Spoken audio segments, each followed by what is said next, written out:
상상해 보세요. 한 남자가 있습니다. 당대 최고의 존경과 명예를 정말 한 몸에 받고 있는 인물이에요. 그런데 그는 지금 수많은 군중의 환호를 등지고 자신의 모든 걸 파괴해버릴 단 한 곳, 바로 그 처형대를 향해서 비틀거리면서 걸어가고 있습니다. 과연 죄는 공개적으로 고백해야만 구원받을 수 있는 걸까요? 아니면 철저하게 숨겨야만 살아남을 수 있는 걸까요?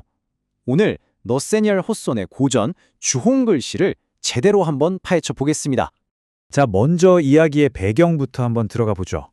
때는 17세기 아주 엄격한 청교도주의가 지배하던 보스턴입니다. 이곳은요, 모든 개인의 행동 하나하나가 신의 심판대 위에 놓이는 그런 사회였어요. 공개적으로 망신을 주는 게 사람들을 통제하는 아주 강력한 무기였던 거죠. 바로 그 무대 한가운데에 헤스터 프린이 서 있습니다. 품에는 갓난아기를 안고 있고 가슴에는 아주 화려하게 수놓아진 주홍글씨 A가 달려있죠. 그녀의 그 당당한 아름다움과 주변 군중의 싸늘한 시선이 너무나 극명하게 대조를 이룹니다. 어떻게 보면 현대사회의 가장 혹독한 좌표 찍기나 공개 저격의 원조격이라고 할 수 있겠네요. 헤스터의 상황, 정말 끔찍하죠? 마을 목사들은 계속해서 아이 아버지가 누구인지 불라고 압박합니다. 근데 더 놀라운 건 그 압박을 가하는 사람들 중에 모두에게 존경받는 아서 딤즈데일 목사도 끼어 있다는 거예요. 하지만 헤스터는 끝까지 입을 다뭅니다. 자, 지금부터 이 단 하나의 비밀이 세 사람의 인생을 어떻게 7년이라는 긴 시간 동안 갉아먹는지 그 고통의 시간을 함께 따라가 보시죠. 이 비밀의 중심에는 세 사람이 있습니다. 당연히 헤스터, 그리고 그녀의 숨겨진 연인, 마지막으로 하필 바로 그 순간에 마을에 도착한 그녀의 실종되었던 남편이죠. 이 타임라인을 보시면 모든 게 시작된 저 처형대에서부터 7년간의 고통을 거쳐서 결국 똑같은 장소에서 충격적인 결말을 맞이하기까지 이들의 운명이 어떻게 얽혀 있는지 한눈에 보이실 겁니다. 로저 칠링호스, 이름부터가 좀 서늘하죠? 그는 헤스터의 남편이자 아주 뛰어난 학자입니다. 아내의 수치스러운 모습을 딱 목격한 순간 그는 분노에 차서 자신의 신분을 숨깁니다. 그리고 다짐하죠. 반드시 아내의 연인을 찾아내서 복수하겠다고요. 그러고는 몸이 약한 딤스데일 목사에게 일부러 접근해서 그의 주치의가 됩니다. 보세요. 그의 계획이 얼마나 치밀하고 악랄한지 칠링워스는 처음부터 딤즈데일 목사를 의심하고 있었어요. 그러니까 겉으로는 치료인데 실은 아주 천천히 그리고 집요하게 목사의 영혼을 파괴하는 일종의 심리적 고문이자 복수였던 겁니다. 네, 그렇게 칠링워스의 지독한 복수가 시작되면서 보이지 않는 긴장감이 세 사람의 삶을 서서히 옥죄기 시작합니다. 자, 그럼 복수의 칼날이 향하는 곳 아서 딤즈데일 목사 쪽으로 가볼까요?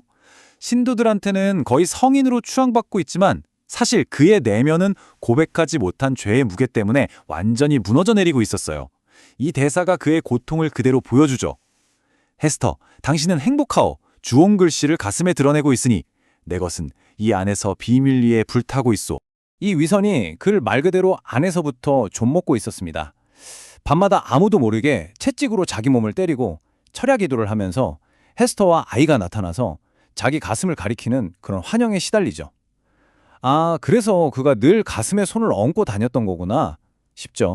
이렇게 절망만 가득한 상황에서 아주 잠시 한 줄기 빛이 보이는 것 같기도 합니다.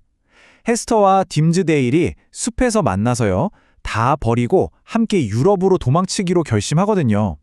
그 순간 헤스터는 주홍글씨를 떼어서 던져버리고 머리를 풀어 헤치는데 잠시나마 자기 자신을 되찾은 듯한 해방감을 느낍니다. 하지만 이 희망은 정말 찰나에 불과했습니다. 왜냐하면 바로 그들의 죄의 산증인인 딸 펄 때문이었죠. 펄이 주홍글씨를 안다는 엄마를 알아보지 못하고 막 소리를 지르며 거부하는 거예요. 결국 헤스터는 자기 손으로 다시 그 끔찍한 낙인을 가슴에 달 수밖에 없었습니다. 과거는 그렇게 쉽게 지워지지 않는다는 걸 보여주는 정말 결정적인 장면이죠. 자, 드디어 이야기의 절정입니다. 선거 기념일. 딤즈데일 목사가 그야말로 역사에 남을 명설교를 마치고 대중의 찬사가 하늘을 찌르는 바로 그 순간입니다. 그런데 그가 향한 곳은 영광스러운 축하 행렬이 아니었어요. 유령처럼 창백해진 얼굴로 그가 걸어간 것은 바로 처형대였죠. 그리고 헤스터와 펄을 부릅니다. 이 모습을 본 칠링워스가 필사적으로 그를 막으면서 소리치죠. 당신의 명성을 더럽히고 불명예스럽게 죽지 마시오. 이 칠링워스의 대사가 정말 모든 걸 설명해주죠. 딤스데일이 이 남자의 집요한 복수에서 벗어날 수 있는 단 하나의 공간, 그게 바로 모든 것이 시작된 처형대의 위였다는 겁니다. 공개적인 고백만이 그를 그 사적인 지옥에서 해방시킬 유일한 길이었던 거죠. 상상해보세요. 그 충격에 빠진 군중들 앞에서 딤즈데일이 드디어 모든 걸 고백합니다. 그리고 자신의 셔츠를 찢는데 그의 맨살, 그의 가슴에도 똑같은 주홍 글씨가 새겨져 있었던 겁니다. 그리고 그는 헤스터의 품에 안겨서 숨을 거둡니다. 정말 충격적인 결말이죠. 아니, 작가 호소는 대체 왜 이런 결말을 쓴 걸까요? 그리고 남은 사람들은 어떻게 됐을까요? 지금부터 그 의미를 한번 제대로 짚어보겠습니다. 이 표를 보시면 4명의 운명이 한눈에 들어오죠. 헤스터는 공개적인 수치를 겪었지만 오히려 강인함과 존경을 얻게 되고요. 딤즈데일은 위선과 숨겨진 죄책감 속에서 고통받다가 결국 고백과 함께 죽음을 맞이합니다. 복수에 모든 걸 걸었던 칠링워스는 복수 대상을 잃자마자 시들어 죽고 말죠. 참 아이러니하게도 죄의 상징이었던 딸 펄은 막대한 유산을 상속받아서 새로운 삶을 찾아 떠나게 됩니다. 결국 호손이 하고 싶었던 이야기는 이런 것들이에요. 숨겨진 죄책감이야말로 공개적인 망신보다 훨씬 더 사람을 파괴한다는 것. 그리고 청교도 사회의 그 가혹한 잣대가 얼마나 위선적인지를 보여주죠. 또 죄라는 게 단순히 선과 악으로 나눌 수 있는 복잡한 인간 경험이라는 것. 진정한 참회는 바깥에서 오는 처벌이 아니라 내면에서 우러나와야 한다는 깊은 통찰을 우리에게 던져줍니다. 자, 그럼 우리의 주인공 헤스터 프리는 어떻게 됐을까요?